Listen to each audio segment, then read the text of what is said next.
శ్రీధర్ గారు last time కూడా మీరు చాలా విషయాలు చెప్పారు. అవునండి. 32 కుండలు ఉంటాయని అన్నారు. నేను ఎప్పుడు వెళ్ళలేదండి అని కూడా మీతో చెప్పాను. అవునండి. నాకు గుర్తున్నంత వరకు. సో కుండలు ఇవి అయిపోయింది, సరే బానే ఉంది మీరు చెప్తుంది. కుండలిని యోగం అని అంటారు, అదేంటది?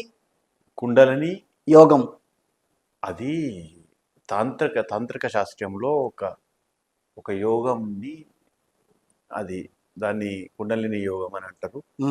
ఇంకో విషయం ఏంటంటే జ్యోతిష శాస్త్రంలో కూడా కొన్ని గ్రహాలు కలిసితే దాన్ని కుండలిని యోగం అని కొన్నిసార్లు వాడుతుంటారు. సో ఇప్పుడు ఈ కుండల గురించి మాట్లాడుతుంటే 32 కుండలు అంటే నాకు ఆ యోగం గురించి గుర్తొచ్చింది. యోగాల గురించి కూడా మీరు మాట్లాడారు. అవునండి. ఇప్పుడు ఇది ఉందండి. ఇప్పుడు చాలా మట్టుకు నా దగ్గరికి వచ్చారండి పెళ్లిళ్ళ గురించి. యాక్చువల్గా నా దగ్గరికి రావాల్సిన పని లేదండి వీళ్ళకు. నేను ఒక పని చెప్పనా, పెళ్లిళ్ళు లేట్ అయితే లేవని తల్లిదండ్రులు లబో దిబో అని మొత్తుకుంటారండి. ఎక్కడికో పోతారు, ఖర్చులు పెడతారు, ఏదో పూజలు చేపిస్తారు.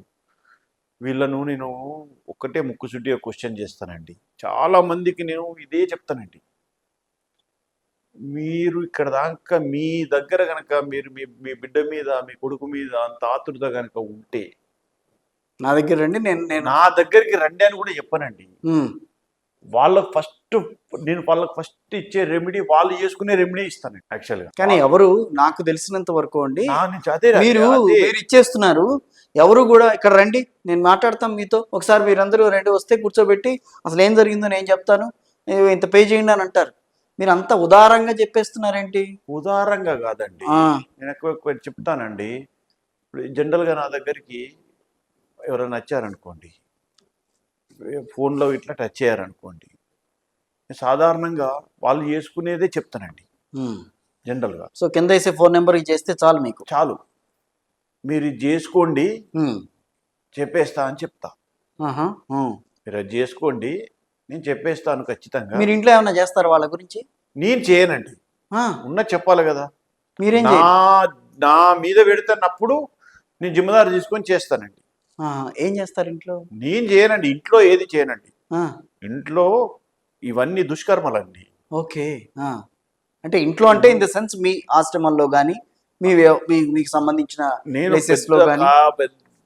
నేను ఇప్పుడు మీకు మీ టీవీ ఛానల్ ముందు ప్రేక్షకులకు ఒకటి చెప్పదలుచుకున్నాను.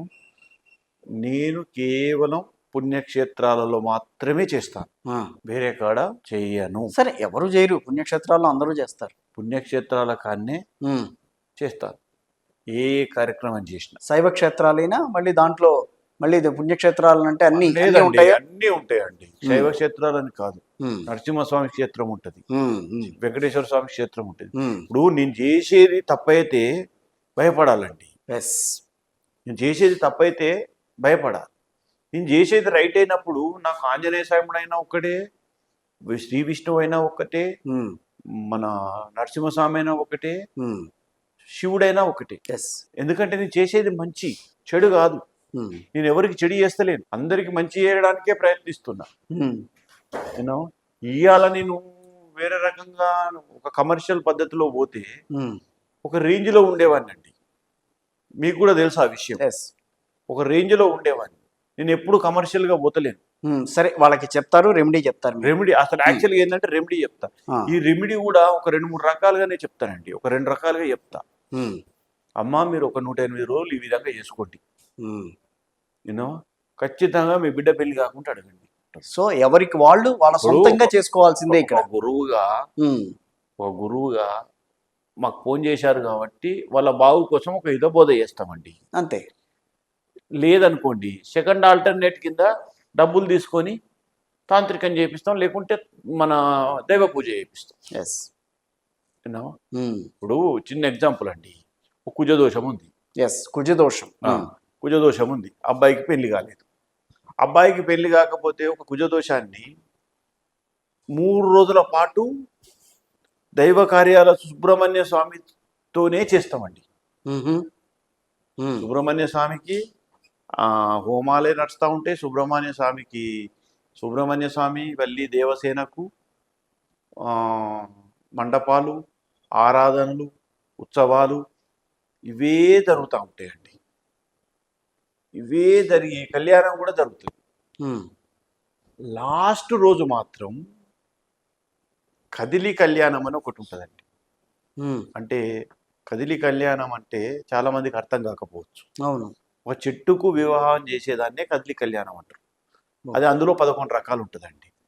అది ఏ రకం అని తెలుసుకొని చేయడం అనేదే దాన్ని ఒక తంత్రం అంతే. ఇక ఉమ్, నేను చేసేది ఇప్పుడు తాంత్రికం అంటే ఇంతకాలం భయపడుతున్నారు కదా. అవును. ఇప్పుడు ఈ 4 రోజులు కూడా చేసింది నేను దైవత్వమే కదండి. దైవం. ఎస్, దైవత్వంతోనే విన్నావా? సమానం. ఉమ్, లాస్ట్కి ఒక్కటే రోజండి ఉమ్, మీ కుజదోషం బొడగొట్టుకోవడానికి ఒకటే ఒక చెట్టు, అది కూడా అలాంటి మొక్కలో ఉన్న బాపద్దే, కుండిలో ఉన్న బాపద్దే తీసుకొస్తానండి. తీసుకొచ్చి మాత్రమే దాన్ని నేను అంతం చేస్తానండి. ఎవరైతే దానితో తాళి కట్టించారో తాళి కట్టించిన దాంతో దాన్ని కొట్టిపిస్తా. అదేంటి? అది ఎందుకంటే దోషాన్ని నివృత్తి కావాలంటే అక్కడ ఏదో ఒక జీవి బలి కావాలి. జీవి అంటే ప్రాణం కాదండి, మనుషులు కాదు. ఓకే. ఇక్కడ చాలా ఇప్పుడు తాంత్రిక అనుడితోనే మనుషులను బలించుడు ఇవన్నీ చాలా వేరే విధంగా వస్తాయండి. అవును, అంతే కదా. వాస్తవానికి ఒక అవును. గుమ్మడికాయ బలిస్తే ఆ, మన 1000 తలకాయలు బలిచ్చింతో సమానం. ఈ విషయం తెలుసా? ఏమో కానీ నాకు తెలియదు. అమావాస్య నాడు ఇప్పుడు అందరూ గుమ్మడికాయ కొడుతూ ఉంటారు. అది ఎక్కువ తమిళనాడులో చేస్తా ఉంటారు. బాగా తమిళనాడులో చేసి తమిళనాడు. వాళ్ళు అసలు దరిద్రాన్ని మనకు కట్టగట్టి ఆ, తమిళనాడు వాళ్ళు కేరళ వాళ్ళు చాలా బాగుపడ్డారండి. మ్హూ, ఇప్పటికి కూడా తమిళనాడు వాళ్ళు ఒంటి పూట తిని ఉమ్, అది కూడా ఇస్తారాకులు వాళ్ళు కుట్టుకొని తింటారండి. అవును. ఎంత పెద్ద ఇస్త్రాకులు. ధనవంతులైనా కూడా ఉమ్, నేల మీద కటిక నేల మీద వాళ్ళే తుడుచుకుంటారండి. ఉమ్. ఎంత పెద్ద పనులు ఉన్నా కూడా వాళ్ళే